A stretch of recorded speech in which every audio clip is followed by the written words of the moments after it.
ఆంధ్రప్రదేశ్ రాష్ట్రంలో టీడీపీ పార్టీని గట్టెక్కించడానికి జనసేన అధ్యక్షుడు పవన్ కళ్యాణ్ చాలా వరకు తన ఉపన్యాసాలతో, తన మాటలతో, తన దూకుడుతో టీడీపీ పార్టీకి ఎంతగానో ఉపయోగపడ్డాడు. ఈ విషయం అందరికీ తెలిసిందే.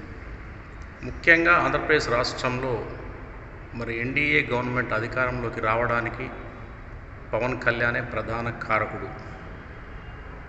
ఇక ఎప్పుడైతే ఎన్డీఏ కూటమి ఆంధ్రప్రదేశ్ రాష్ట్రంలో అధికారాన్ని చేపట్టిందో పవన్ కళ్యాణ్కు మంచి హోదా కల్పిస్తూ డిప్యూటీ చీఫ్ మినిస్టర్గా పదవిని కేటాయించడం, దానితో పాటు వివిధ శాఖలను కూడా కేటాయించడం జరిగింది. అయితే పవన్ కళ్యాణ్ ముక్కుసూటితనం, నిర్మోహమాటంగా మాట్లాడే తత్వం ఉన్నందువల్ల ఆయన అనేక మార్లు పరోక్షంగా టీడీపీ ప్రభుత్వాన్ని, అక్కడ ఉండే అధికారులను, మంత్రులను ప్రశ్నించడం మనందరికీ తెలిసిందే. టీడీపీ పార్టీలో మింగుడు పడని కొందరు నాయకులు పవన్ కళ్యాణ్కు వ్యతిరేకంగా పావులు కదుపుతున్నట్లు మనకైతే అర్థమవుతా ఉంది. దీనికి ప్రధాన సాక్ష్యం గత 3-4 రోజుల నుండి లోకేష్ను డిప్యూటీ చీఫ్ మినిస్టర్గా ప్రకటించాలని, హోదా కల్పించాలని అడుగుతుండడం ప్రధాన సాక్ష్యంగా మనం చెప్పవచ్చు.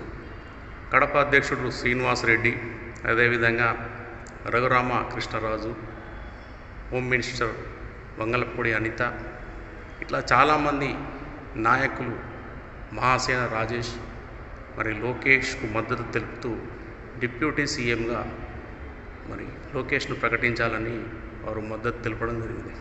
కానీ జనసేన నాయకులు కొంత ఇబ్బందికి గురయ్యి పవన్ కళ్యాణ్ను అవమానపరుస్తున్నారన్న ఉద్దేశంతో పవన్ కళ్యాణ్ కూడా సీఎంగా ప్రకటించాలని చెప్పేసి వాళ్ళు సోషల్ మీడియా ద్వారా దాడులు చేయడం, అటు టీడీపీ ఇటు సోషల్ మీడియాలో ఎవరికి వారు మద్దతులు తెలుపుతూ పోస్టులు పెట్టడం అయితే మనం గమనించాం. ఏమైందో ఏమో కానీ ఎన్డీఏలోని బీజేపీ నాయకులు స్పందించినట్టున్నారు. అదేవిధంగా టీడీపీ అధిష్టానం చంద్రబాబు నాయుడు కూడా దీనిపైన సీరియస్గా రియాక్ట్ అయినట్లు మనకైతే స్పష్టంగా అనిపిస్తుంది. అందుకే ఈ అంశాన్ని ప్రస్తుతం అయితే పక్కన పెట్టారు. భవిష్యత్తులో లోకేష్ని ఉప ముఖ్యమంత్రి అంటే డిప్యూటీ సీఎంగా ప్రకటిస్తారా లేదా అన్నదైతే వేచి చూడాలి.